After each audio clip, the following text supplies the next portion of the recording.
Hello students, how are you? Welcome to my channel educational scholar. और मैं doctor Zubia एक और लेक्चर के साथ आपके सामने। आज के इस लेक्चर में हम कोर्स कोड 8629 जो कि इलामा इकबाल का बीएड का एक कोड है, इसके चैप्टर 3 के बारे में पढ़ेंगे। इस कोर्स का नाम laboratory organisation management and safety methods है। इस पूरे कोर्स में आप देखते हो कि लेबॉर्ट्री को डिज़ाइन कैसे किया जा सकता है, कौन सी चीज़ें उससे रिक्वायर हैं, कौन सी बेसिक स्किल्स जो कि आपको स्कूल या कॉलेज लेवल पे लाजमी ज़रूरत होती हैं लैब्स के अंदर। ठीक है, तो आज थर्ड चैप्टर में हम लेबॉर्ट्री टेक्निक्स के बारे में देखेंगे, जो बेसिक बायोलॉजी की टेक्निक्स या केमिस्ट्री की या फिज़िक्स की लेबॉर्ट्री में बेसिक टेक्निक्स जो हैं वो डिफरेंट पर्पसेस के लिए यूज़ हो रही हैं।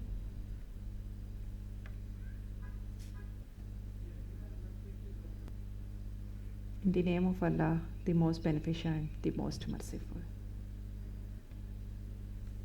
आज हम इस चैप्टर में डिफरेंट स्किल्स के बारे में देखेंगे, जिसमें आपकी glass working skills, would working skills, working with electricity and working with different kinds of solutions and chemical reagents. यानी चाहे बायो की बात हो, फिज़िक्स या केमिस्ट्री या ओवरऑल साइंस लैब की बात करें, तो ये तमाम से बेसिक स्किल्स हैं जिनके बारे में आपको लाजमी पता होना चाहिए। First of all, laboratory glassware जो है किसी भी लेबॉर्ट्री में इट्स वेरी इंपॉर्टेंट। ठीक है, और मोस्टली जो आपका इक्विपमेंट है या जो अपरेटस है, ये जो है ये मेड अप ऑफ ग्लास होता है, ग्लास का बना हुआ होता है।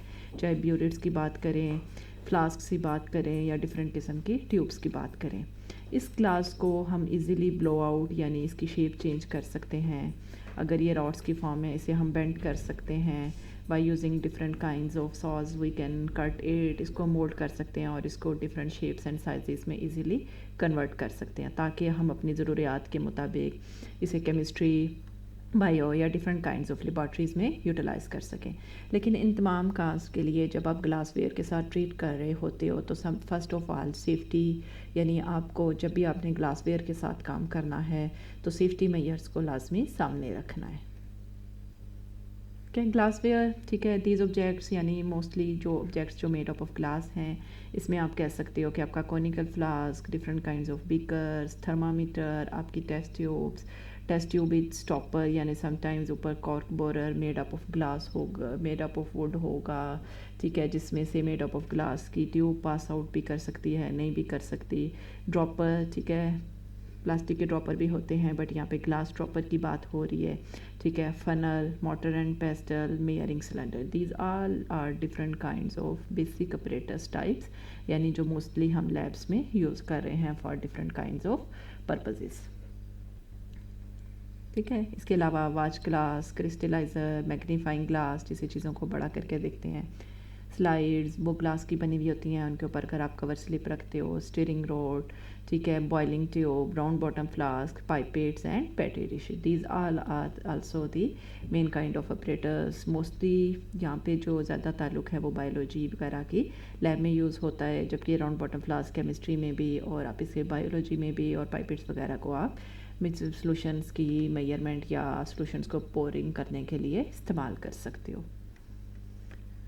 डिफरेंट टर्म्स, यानी ग्लास को जब आप यूज़ कर रहे हो, फर्स्ट ऑफ ऑल एनील का मतलब होता है पॉइंट जोड़ना। ठीक है, यानी किसी चीज़ को the process of removing stress introducing into the glassware during the glass blowing process, यानी आपने किसी ग्लास की अगर शेप चेंज करनी है, ब्लो का मतलब होता है फूंक के ज़रिए।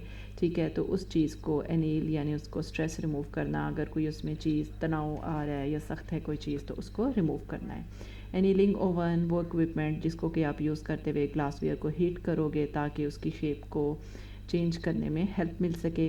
एनीलिंग पॉइंट वो पॉइंट जिस स्पेसिफिक पॉइंट पे आप कोई प्रेशर देने के लिए या काफ़ी देर के लिए टेम्परेचर अप्लाई करोगे। Temperature at which the stress in glass is remove. ठीक है, वो टेम्परेचर यानी जिस चीज़ से, यानी आप जब शेप जो उसकी चेंज करना चाहते हो तो किस टेम्परेचर पे शेप चेंज करते हो। एनेलिंग पॉइंट जो है वो डिफरेंट काइंड्स ऑफ ऑपरेटर्स के लिए या डिफरेंट काइंड ऑफ चीज़ों के लिए एक से दूसरे से टेम्परेचर जो है वेरी कर सकता है।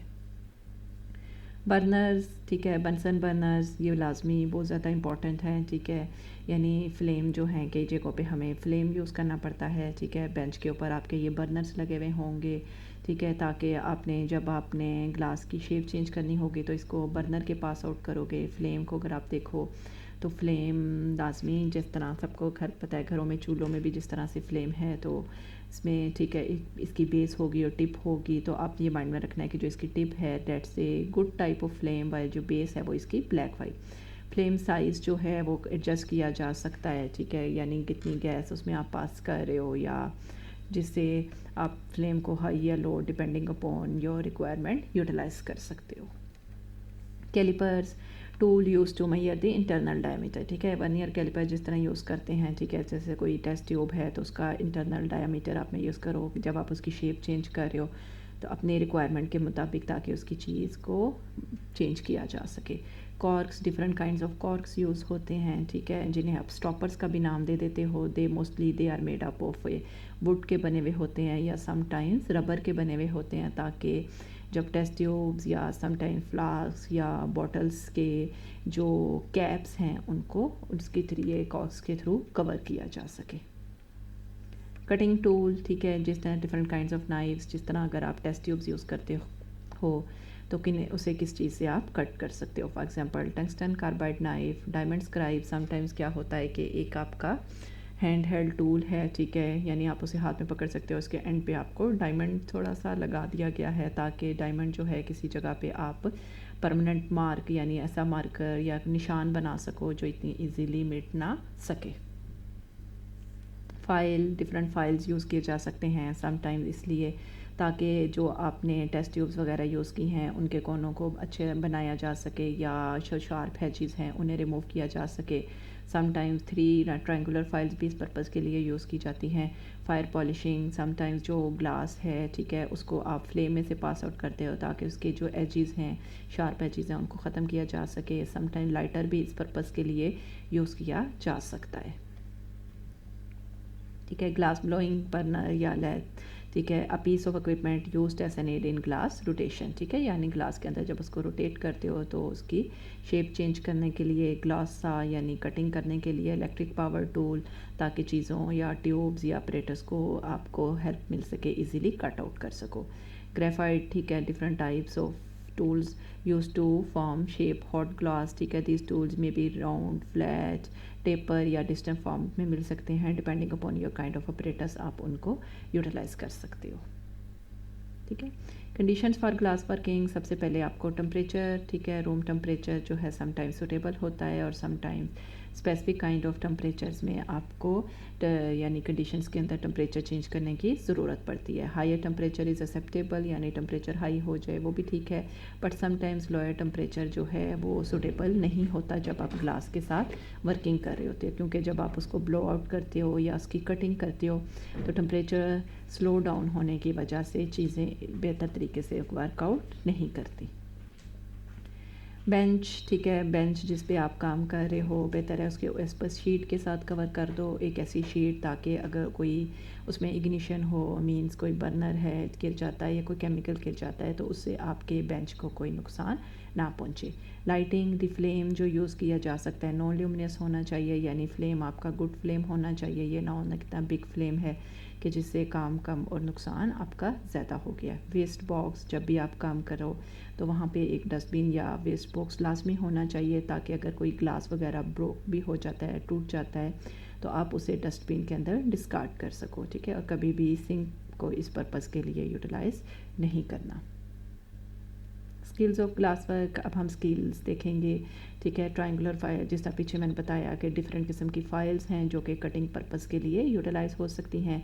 Cutting and bending the glass tube, जैसे ये एक आपकी ग्लास ट्यूब दिखा दी गई है तो एक जगह पे आप ट्रायंगुलर फाइल करोगे, अपने हैंड के साथ इस ट्यूब को रोटेट करोगे ताकि चारों तरफ कट लग जाए और फिर ये फाइल जो है वो ईज़िली, ये मोस्टली, ठीक है, सिल्वर की बनी हुई होगी और ये आपको ईज़िली इस ग्लास ट्यूब को कट करने में हेल्प कर सकती है। नेक्स्ट है जी bending the glass tube. Bending glass tube का क्या है कि आपने दोनों हैंड से ट्यूब को पकड़ लेना है और उसे फ्लेम, ये आपको बंसन बर्नर दिखा दिया गया है जिसकी बेस पे जो फ्लेम है, जिसे मैंने कहा कि ये बैड फ्लेम हो सकता है जबकि जो इसकी टिप है इट्स ए गुड फ्लेम। आपने इस ग्लास ट्यूब को इसकी टिप इसके फ्लेम के ऊपर लेके आना है और इसे हल्का हल्का बेंड करना है, ठीक है। With the passage of time आपकी जो ट्यूब है वो थोड़ी सॉफ्ट हो जाएगी और आपको महसूस होगी। आपने इसको हल्का सा बेंड करना है, बहुत ज़्यादा प्रेशर नहीं देना, क्योंकि प्रेशर करने से ये बेंड होने के बजाय टूट जाएगी, ठीक है। तो आपने हॉट हैंड से जब हल्का सा आप प्रेशर द्वार करोगे तो सॉफ्टनेस की वजह से आपकी ट्यूब आपकी रिक्वायर्ड शेप में चेंज हो जाएगी। सो लिख दिया गया है कि 9 to 10 सेंटीमीटर ग्लास ट्यूब लो और अगर से आप फ्लेम के ऊपर रखो, ठीक है, और इसे चारों तरफ से एक मोड़ो, ठीक है, ताकि बेंडिंग पोजीशन और फिर जब जिस जगह से टेम्परेचर ने ट्यूब को थोड़ा सॉफ्ट कर दिया था वहाँ से आपने थोड़ा प्रेशर अप्लाई करना है, ठीक है, और ताकि आपकी जो ट्यूब है वो शेप के अंदर जिस शेप में आप चाह रहे हो या जिस तरह आप उसको बेंड करना चाह रहे हो वो उस शेप में आ जाए। रिमूव दी फ्लेम, ठीक है, फिर इसे फ्लेम को साइड पे कर देना है और इस ट्यूब को आप एक एक्सपोज शीट पर कुछ टाइम के लिए रख दोगे ताकि ये कूल डाउन हो जाए और आपकी जो ट्यूब है फिर इसको जिस पर्पज़ के लिए भी आपने यूटिलाइज़ करना है वो आप यूटिलाइज़ कर सकते हो। Next, drawing out A jet. It means कि आपने अगर एक ट्यूब को दरमियान से 2 पार्ट्स के अंदर कन्वर्ट करना हो, समटाइम्स लेंथ वाइज चेंज करने के लिए, या आप इस तरह से कह सकते हो, ठीक है, तो या समटाइम्स एजिंग प्रोड्यूस करने के लिए कि एक ट्यूब है उसमें जो एंड है वो आपका, ठीक है, क्लोज़ नहीं है तो आप उसको क्लोज़ करना चाहते हो, तो इसके लिए ये है कि आप एक टेस्ट ट्यूब लोगे अपने दोनों हैंड्स पे, ठीक है, ये रोटेशन दिखाई गई है, यानी इसको पूरे फ्लेम के ऊपर आप रोटेट करोगे। जब रोटेट करोगे तो पिछली बार की तरह इस तरह भी यहाँ पे भी क्या होगा कि टेम्परेचर की वजह से ये ट्यूब जो है आपकी सॉफ्ट हो जाएगी। फिर आप इसमें क्या करना है कि आपने इस ट्यूब को दोनों अपोजिट हैंड्स की तरफ, ठीक है, अपोजिट साइड्स पे इसको पुल आउट करना है। जैसे हाँ आप इसको पुल आउट करोगे तो आहिस्ता आहिस्ता, बहुत ज़्यादा प्रेशर नहीं लगाना, आराम से ये काम करना है ताकि मिडल से ये जो ट्यूब है एक दोनों पार्ट्स जो हैं एक दूसरे से सेपरेट हो जाए। जब ये सेपरेट हो जाएंगे तो इस ट्यूब के इस पार्ट को आप टैप कर सकते हो थोड़ा सा शीट के ऊपर ताकि जो एंड है वो टोटली क्लोज हो जाए। बोरिंग दी कॉर्क, ठीक है, कॉर्क यानी जब आपने मैंने बताया कि डिफरेंट कॉर्क्स को मेड अप ऑफ रबर या वुड के जब बने हुए हों तो उसको आप यूटिलाइज़ कर सकते हो ताकि आप उन्हें स्टॉपर्स के तौर पर ट्यूब्स के ऊपर या फनल्स के ऊपर या बीकर्स के ऊपर लगा सको। तो समटाइम्स क्या होता है कि आपने उस स्टॉपर में से कोई ट्यूब भी पास आउट करनी होती है।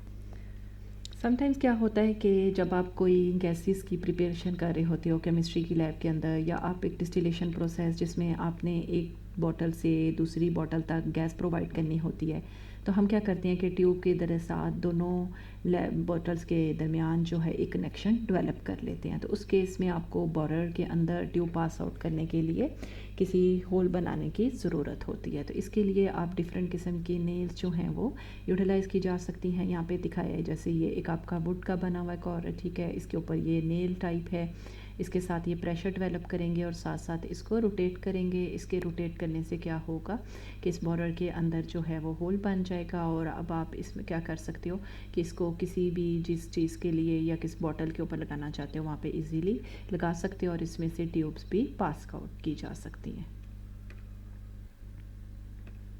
वर्किंग विद वुड, जब आप वुड के साथ वर्किंग करते हो तो तब भी आपको डिफरेंट चीज़ों की ज़रूरत पड़ती है। For example मेयरिंग and laying out. Sometimes आपने जो वुड है उतनी स्पेसिफिक आपको टाइप की चाहिए होती है, यानी स्पेसिफिक साइज़ होना चाहिए, तो इसके लिए आप रूलर एंड पेंसिल को यूटिलाइज़ कर सकते हो, ठीक है, ताकि निशान लगा सको। और ठीक है, और समटाइम्स आप इसके लिए इस प्रोटेक्टर को भी यूटिलाइज़ कर सकते हो। Steel rule and knife can be used. When a duplicate of a piece is needed, it is done by placing the already cut piece, यानी पहला पीस आप अपनी रिक्वायरमेंट के मुताबिक निशान लगा के काट लो और जब आपने मल्टीपल पीसेस बनाने हों तो उसी पीस की मदद से फर्दर आप डिफरेंट पीसेस की क्रिएशन कर सकते हो। कटिंग के लिए आप सॉ यूज़ कर सकते हो, ठीक है, यानी सपोज़ आपके पास ये एक वुड का लार्ज पीस था लेकिन आपको स्मॉल पीस चाहिए, तो आप क्या करते हो कि पहले स्पेसिफिक लाइन ड्रॉ कर लोगे with the help of scale and pencil और फिर सॉ की मदद से इस जगह पे इजीली कट आउट कर लोगे। Right kind of saw is needed for this purpose, ठीक है, यानी ऐसा सॉ होना चाहिए जिसकी जो टूथ हैं वो शार्प होने चाहिए ताकि ईज़िली आपकी कटिंग हो सके। प्लानिंग, ठीक है, समटाइम्स जो आपके वुडन बोर्ड्स हैं उन्हें आपको स्मूथ करने की ज़रूरत होती है, ठीक है। मूव स्मूथ करने के लिए डिफरेंट प्लानर्स या आप यूज़ कर सकते हो। सपोज़ ये एक अब बोर्ड है तो इसकी वजह से आप इसको स्मूथ कर लेते हो ताकि जो इसके extra part of the woods हैं वो इजीली रिमूव किए जा सकें। चिसलिंग का मतलब है कि जब आपने समटाइम्स क्या होता है कि आपने डिफरेंट वुड पीसीस को एक दूसरे के साथ ज्वाइन करना होता है, ठीक है। Plane are needed to cut with other parts और बोर्ड्स। इसके लिए चिसल का मतलब है कि किसी लोहे के पीस के ऊपर प्रेशर डेवलप करके इसमें से इस ओवरऑल वुडन पीस में से स्मॉल पीस जो है रिमूव कर लिया जाता है ताकि दूसरे पीस को इसके अंदर एडजस्ट किया जा सके। बोरर से ये थोड़ा डिफरेंट है, ठीक है। वो तो चीज़ों को एक दूसरे के दरमियान कनेक्शन बनाने के लिए होता है, ठीक है। This operation is done to join parts, यानी ये पर्पस दिया जाता है जब डिफरेंट लकड़ी के पीसों को आपने आपस में एक ज्वाइन करना हो ताकि वो एक दूसरे से इजीली सेपरेट आउट ना हो सके। Boring and drilling holes, sometimes क्या है कि आपको होल्स बनाने पड़ते हैं, ठीक है, वुडन पीसीस के अंदर, ठीक है। इसके लिए जो आप यूटिलाइज़ कर सकते हो ड्रिलिंग मशीन्स यूज़ कर सकते हो। होल्स आर बोर्ड और drill in the wood for screws and boards, यानी जब आपने कोई कील वगैरह या कोई चीज़ें इसके अंदर लगानी है तो उस केस में आपको इसको इस पर्पज़ के लिए यूज़ कर सकते हो, ठीक है। Boards will avoid the wood rupture and nails are drawn easily into the wood, ठीक है। बोर्ड्स बना लोगे तो डायरेक्ट आपको कील लगाने की ज़रूरत अगर पड़ती है तो बोर्ड्स की मदद से वो आपका ईजी हो जाएगा। यूजिंग नेल्स, ठीक है, यहाँ पे ये सपोज वुडन पीसीज हैं, ठीक है, इसके ऊपर ये बोर्ड्स बन चुके हैं, स्मॉल होल्स की फॉर्म में नज़र आ रहे हैं, तो इसमें से आप इजीली जब कोई नेल्स या कोई स्क्रू बोर्ड्स वगैरह इनको इजीली पास आउट कर सकते हो, ठीक है। Boards have been placed on the board nails, screws are use to adjust different pieces of the board, ठीक है। ये वन पीस है, ये सेकेंड पीस है, इन दोनों को आपस में जोड़ना है, इसमें से आप ये नेल या स्क्रू बोर्ड पास आउट करोगे और दूसरी तरफ से इसको क्लोज भी कर सकते हो, ठीक है। और समटाइम्स इन्हें लगाने के लिए ऑयल एंड ग्रीस भी यूज़ की जा सकती है ताकि लेटर ऑन जो क्रोयन या इस चीज़ से बचा जा सके।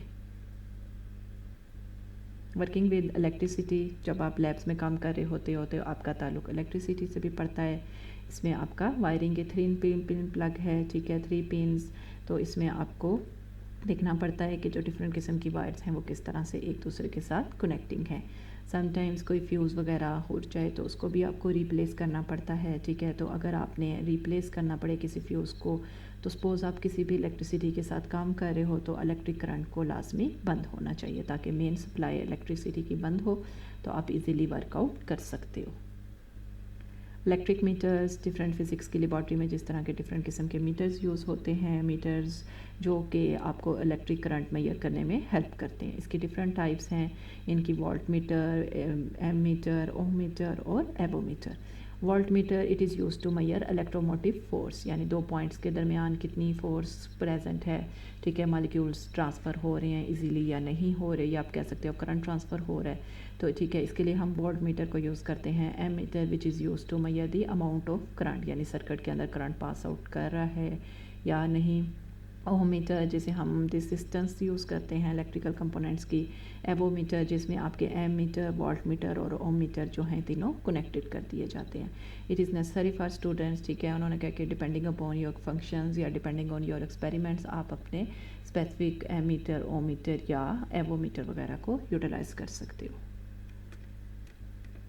वर्किंग विद केमिकल रिजेंट्स, ठीक है, different kinds of chemical solutions, mostly chemistry की लेबॉर्ट्री में आपका इससे ताल्लुक होता है। सोल्यूशंस, डिफरेंट किस्म के सोल्यूशंस आपको प्रिपेयर करने पड़ते हैं, ठीक है। Solutions often prepared in large quantities, mostly क्या होता है कि आप एक लार्ज क्वांटिटी में सोल्यूशन प्रिपेयर कर लेते हो और जब आपने फर्दर उनको यूटिलाइज़ करना होता है तो उसमें से लेके इस्तेमाल कर रहे होते हो। जो लार्ज क्वांटिटी में बना लिए जाते हैं उन्हें हम स्टैंडर्ड सॉल्यूशंस का नाम देते हैं। For example large plastic bottles में इन्हें सेव कर लिया जाता है, ठीक है। यहाँ पे एक स्टैंडर्ड सॉल्यूशन, ठीक है, सबसे पहले आप सॉलिड को मेजर करोगे, फिर उसको वाटर या जो भी केम सॉल्यूशन होगा उसके अंदर मिक्स करोगे और फिर इन सॉल्यूशंस को लार्ज बॉटल्स के अंदर स्टोर कर लिया जाता है और इसके ऊपर ये स्टॉपर लगा दिया गया है ताकि लेटर ऑन जब आप यूटिलाइज़ करना चाहो तो इन्हें इजीली यूटिलाइज़ कर सकते हो। इन्हें आप बेंच सॉल्यूशंस या स्टॉक सॉल्यूशंस का भी नाम देते हो। स्टॉक सॉल्यूशंस मोस्टली इस पर्पज़ के लिए बनाए जाते हैं कि ये टाइम टेकिंग होते हैं, ठीक है, और इसमें मल्टीपल केमिकल्स और मल्टीपल सॉल्यूशंस या मल्टीपल स्टेप्स में से पास आउट करना होता है। तो आप लैब में स्टॉक सॉल्यूशन बना के रख लेते हो ताकि लैब के डिफरेंट एक्सपेरिमेंट्स के दौरान इसको आप यूटिलाइज़ कर सको। हैंडलिंग केमिकल्स, जब आप केमिकल्स के साथ हैंडलिंग कर रहे हो तो आपको सेफ्टी मेजर्स लेने की ज़रूरत है। इम्पॉर्टेंट कि आप गूगल्स लाजमी पहनो, फेस शील्ड यूज़ करो depending on your kinds of experiments, या रबर के ग्लव्स वगैरह यूज़ करो ताकि आपको कोई नुकसान ना हो सके। और इसके अलावा ठीक है, स्पिलिंग ना हो आपके हैंड्स के ऊपर, क्लॉथ्स के ऊपर या बेंच टॉप्स के ऊपर, जिसकी वजह से कोई स्टेन या बर्न्स वगैरह कॉज हो सकें। तो ठीक है, तो वो बेंचेस के ऊपर हम एस्बेस्टोस शीट्स वगैरह लगा लेते हैं। ठीक है, ग्लव्स पहन लेंगे, इसके अलावा लैब कोट्स वगैरह पहन लेंगे, तो इससे भी नुकसान से बहुत हद तक बचा जा सकता है। Techniques for pouring and transferring liquid, जब आप एक जगह से दूसरी जगह सॉल्यूशंस को पुल ट्रांसफ़र करते हो, ठीक है, तो आपने सबसे पहले लेबल करना है। ठीक है, बोतल को देखना है कि इसके ऊपर जो आप सॉल्यूशन चाहते हो ये उसी की बोतल है। ठीक है, उसको स्टॉपर को रिमूव करें। स्टॉपर को रिमूव करने के बाद बोतल को अपने हैंड पे पड़े और दूसरा बीकर जिसमें आपने बोतल में से लिक्विड जो है पास आउट करना है, उसके माउथ के साथ उसको टच करो और फिर इजीली इसमें से एक बोतल में से सॉल्यूशन जो है दूसरे बोतल के अंदर ट्रांसफ़र कर लो। उसके बाद जो आप ओरिजिनल बोतल है उसके ऊपर स्टॉपर वापस लगा दो और उसको जो ओरिजिनल प्लेस है उस पर वापस रख दो। ठीक है, और जिस न्यू बॉटल में आपने स्टॉक सॉल्यूशन में से थोड़ा सा सॉल्यूशन ले लिया हुआ है उस बॉटल को भी आप लेबल कर लो ताकि लेटर ऑन दूसरों केमिकल्स के साथ ये मिक्सिंग इसकी ना हो सके। Criteria and test for purity, ठीक है, इसके लिए आप melting point, boiling point and density, different compounds या डिफरेंट केमिकल सॉल्यूशंस या केमिकल सब्सटेंसेस की मेल्टिंग पॉइंट, बॉइलिंग पॉइंट और डेंसिटी जो है वो एक दूसरे से वेरी कर सकती है। और यही 3 प्रॉपर्टीज़ हैं जो कि आपको डिफरेंट कंपाउंड्स की या ऑर्गेनिक कंपाउंड्स की आइडेंटिफिकेशन में हेल्प कर रही होती हैं। ठीक है, 5 फेज कंसंट्रेशन को अगर आप मेजर करना हो तो मास percent means mass solute over mass of solution. ठीक है, सॉल्यूशन जब सॉल्वेंट और सोल्यूट का मिक्सचर होता है उसे हम सॉल्यूशन का नाम देते हैं। सोल्यूट जब कोई चीज़ स्मॉल अमाउंट में प्रेजेंट हो तो उसे हम सोल्यूट, जबकि अगर वो लार्ज अमाउंट में प्रेजेंट हो तो उसे हम सॉल्वेंट का नाम देते हैं। Molarity means number of moles of solute divided by per litre of solution, per litre जो कि आपके 1000 ml के बराबर है। Molarity means moles of solute per kilogram of the solvent. ठीक है, नॉर्मलिटी जिसमें gram equivalent of per litre of the solution, mole fraction जिसमें number of moles of solute divided by total moles of the solution. Molarity mostly जो है इसको हम denominator में आपने सॉल्वेंट यूज़ किया है, बाकी तमाम में देखो तो आप सॉल्यूशन है। ठीक है, मास percent, molarity, normality and mole fraction, देखो सबका जो डिवीजन थी वो आपकी पर लीटर ऑफ सॉल्यूशन से थे। सिर्फ आपकी जो मोलैरिटी है इसमें moles of solute divided bye kilogram of the solvent की बात हो रही है। प्रिपरेशन ऑफ स्टॉक सॉल्यूशन यानी समटाइम्स का जो आपके ऐसे केमिकल्स होते हैं, ठीक है, जैसे sulphuric acid, hydrochloric acid, ammonium hydroxide जो ज़्यादा नुकसान करते हैं और ये लार्ज बॉटल्स में ही प्रिपेयर किए जाते हैं, तो इनकी स्पेसिफिक ग्रेविटी वगैरह होती है। तो इस तरह के सॉल्यूशंस को हम क्या करते हैं कि पहले डाइल्यूट यूज़ करते हैं क्योंकि ये ज़्यादा नुकसानदेह होते हैं। तो जब इनको हम डाइल्यूट कर लेते हैं, डाइल्यूट का मतलब है कि थोड़ा सॉल्यूशन लेके उसमें मज़ीद वाटर को ऐड करके इनकी कंसनट्रेशन चेंज कर लेते हैं। जब ये ओरिजिनल फॉर्म में होंगे तो उसे हम कंसनट्रेटेड फॉर्म, जबकि जब हम उसकी कंसनट्रेशन चेंज कर लेते हैं तो उसे हम डाइल्यूटेड का नाम दे देते हैं। ठीक है, स्पेसिफिकेशन में not exactly actually specific gravity but they are close enough to be used without much error. ठीक है, यानी बिल्कुल एग्जैक्टली सेम तो नहीं होती, डाइल्यूशन की होने की वजह से थोड़ी कंसनट्रेशन चेंज हो जाती है, but you can use it for same purpose. Making standard solution bye weighing, ठीक है, आपको बैलेंस के थ्रू वेइंग करते हो। ठीक है, सपोज आप समटाइम्स सॉलिड्स के साथ डील करते हो, ठीक है, तो सॉलिड को वे किया जाता है। वे करने के लिए, ठीक है, वॉच ग्लास के ऊपर रख लिया जाता है। सॉलिड स्मॉल है, ठीक है, तो इसे डायरेक्टली वेइंग फ्लास्क में डाल सकते हो, लेकिन अगर वॉश है, ठीक है, और बॉटल के साथ लगाए तो उसको भी आप लेटर ऑन वॉश करके, ताकि solid is wash directly into the मेयरिंग flask through a clean funnel by using A jet of distilled water from A wash bottle. ठीक है, ताकि जितना भी सॉलिड है वो आपकी जहाँ पे आपने मेयर किया था उस मेयरिंग बॉटल के अंदर कोई भी लिक्विड या सॉलिड जो है वो ना रह जाए। ठीक है, यानी जितना भी आपने मेयर किया है वो लाजमी आपने ओरिजिनल बॉटल के अंदर ट्रांसफ़र कर लेना है। मेयरिंग जो है यानी चीज़ों को सॉल्यूशंस बनाने के लिए उनका प्रॉपर वेट करना बहुत ज़्यादा ज़रूरी है। When weight of solid sample is large, ठीक है, requires heating, sometimes heating require होती है, ठीक है, तो हीटिंग करते हुए आपने ध्यान रखना है। Solid is heated, make sure it is cool before pouring into the graduate, ठीक है, कूल डाउन हो जाए, ठीक है। Make sure that the solute has dissolve in the solvent properly, उसकी डिजॉल्विंग हो गई है, यानी जब आप सपोज अपने एक 1 लीटर सोल्यूशन बनाना है, 1 litre is equal to 1000 ml, तो आप पहले सोल्यूट सॉल्वेंट को उसमें मिक्स करोगे, जो भी आपका डिस्टिल वाटर के अंदर सपोज अगर आप सोल्यूशन बना रहे हो तो अप टू 700 वहाँ तक वॉल्यूम करोगे, फिर मिक्स करोगे सॉलिड्स, क्योंकि उनका भी अपना एक वॉल्यूम होता है, ठीक है। उसके बाद जब टोटली सोल्यूट सॉल्वेंट उसके अंदर मिक्स हो चुके हैं तो उसके बाद आपने क्या करना है कि उसकी मेयरिंग पूरी करनी है। मोस्टली सोल्यूट जो है आपका वो सॉलिड फॉर्म में जो भी जिसका आप सोल्यूशन बना रहे हो और सॉल्वेंट आपका जो डिस्टिल वाटर है उसे हम कह देते हैं, ठीक है। बाद में आप जो जितना मार्क था यानी 1000 ml तक उनकी मिक्सिंग के बाद, उनके प्रॉपर डिज़ोल्व होने के बाद वॉल्यूम जो है पूरा कर सकते हो।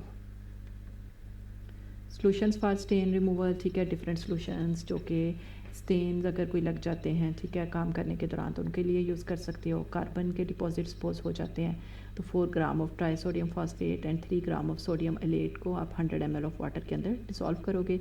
इसके लिए भी पहले आप 4 ग्राम ट्राई सोडियम फॉस्फेट का, 3 ग्राम इसका और अप टू 60 ml वाटर लोगे। जब अच्छी तरह मिक्सिंग हो जाएगी तो फिर अप मार्क आप 100 ml वाटर ले सकते हो, ठीक है। अगर पहले ही 100 ले सकते हो तो हो सकता है कि मिक्सिंग के बाद, चूँकि सॉलिड्स का भी अपना एक वॉल्यूम होता है, तो वो 110 तक पहुंच जाए, ठीक है, जिससे आपकी कंसनट्रेशन जो है वो चेंज हो जाती है। आयोडीन के स्टेन से रिमूव करने के लिए आप सोडियम थायोसल्फेट सोल्यूशन को यूटिलाइज़ कर सकते हो। इंडेलिएबल पेंसिल, ठीक है, एसीटोन को रिमूव कर इसके थ्रू रिमूव कर सकते हो। आयरन स्टेन्स के रिमूव करने के लिए आप हाइड्रोक्लोरिक एसिड यूज़ कर सकते हो, इसकी डाइल्यूट फॉर्म भी और कंसनट्रेटेड फॉर्म भी। सल्फ़र के स्टेन्स रिमूव करने के लिए आप एमोनियम सल्फेट सोल्यूशन को यूज़ कर सकते हो। इंडिकेटर्स आर मोस्टली जो आपको बताते हैं कि सपोज़ आपने एक सोल्यूशन का जब कलर चेंज होगा तो वो बताएगा कि वो सेकंड चीज़ के अंदर कन्वर्ट हो चुका है। फॉर एग्जांपल जब आप एसिड बेस रिएक्शंस के बारे में बात करते हो तो इसमें इंडिकेटर्स से होता है, और समटाइम्स इंडिकेटर्स जो हैं वो कलर्ड होते हैं और समटाइम्स कलरलेस, ठीक है। लेटर ऑन वो कलर दे देते हैं जब वो सोल्यूशंस का पार्ट बन जाते हैं, ठीक है। और उन्होंने कहा है कि समटाइम्स हम कलर्ड इंडिकेटर पेटल्स या लीव्स ऑफ प्लांट से कलर्ड इंडिकेटर्स भी यूटिलाइज़ कर सकते हैं, ठीक है। पीएच इंडिकेटर, यहाँ पे आप देखो पीएच यूनिवर्सल इंडिकेटर जो है phenolphthalein, methyl orange, thymol blue, bromophenol blue, phenol red, यानी मोस्टली ये वो तमाम हैं जिनको हम डिफरेंट पर्पसेस के लिए यूटिलाइज़ करते हैं। यहाँ पे इन्होंने डिफरेंट पीएच दिखा दी गई है। ये आपकी न्यूट्रल काइंड ऑफ पीएच है, लेफ्ट साइड पे एसिडिक पीएच, जबकि राइट साइड पे बेसिक पीएच। और पीएच के मुताबिक आप देखो तो इन सॉल्यूशंस के कलर भी जो हैं चेंज हो चुके हैं, ठीक है। Universal indicator red colour, neutral pH पे ये ग्रीन कलर, और बेसिक पीएच के अंदर पर्पल फिनोफ्थिलीन, ठीक है, ये भी कलर चेंज इसका पिंक की तरफ मूव कर गया with the help of basic. Methyl orange जो है ये भी इसका कलर चेंज, यानी डिफरेंट पीएच पे जो सॉल्यूशंस हैं वो डिफरेंट कलर जो है वो शो कर सकते हैं डिपेंडिंग अपॉन कि उनकी नेचर वो एसिड हैं, बेसिक हैं या न्यूट्रल हैं। Buffer solution, it is a used which can resist any change in their pH, यानी अगर आप इनके अंदर एसिड या बेस ऐड भी करो स्मॉल क्वांटिटी में तो इनकी जो pH है इजीली चेंज नहीं होती। डिफरेंट बफर सॉल्यूशंस जो हैं वो डिफरेंट पर्पसेस के लिए यूटिलाइज़ किए जा सकते हैं, ठीक है। That was all about the different kinds of laboratory techniques जिनको हम मोस्टली स्कूल्स या कॉलेजेस के अंदर इम्प्लीमेंट करते हैं, और जो बिल्कुल बेसिक्स हैं, चाहे वो ग्लास वर्किंग स्किल्स थी, वुड वर्किंग स्किल्स थी या आपकी इलेक्ट्रिसिटी से रिलेटेड चीज़ें थी, ठीक है। इसके अलावा आपने सॉल्यूशंस वगैरह के बारे में देखा, क्योंकि जो भी काम आप करो जिस लैब में भी सॉल्यूशंस से आपका ज़रूर ताल्लुक़ होगा, ठीक है। यहाँ तक कि कोई क्वेश्चन हो तो आप कमेंट्स में मुझसे पूछ सकते हो। लेक्चर अच्छा लगा हो तो प्लीज़ लाइक, शेयर और सब्सक्राइब करना मत भूलिएगा। नेक्स्ट लेक्चर तक के लिए अल्लाह हाफिज़।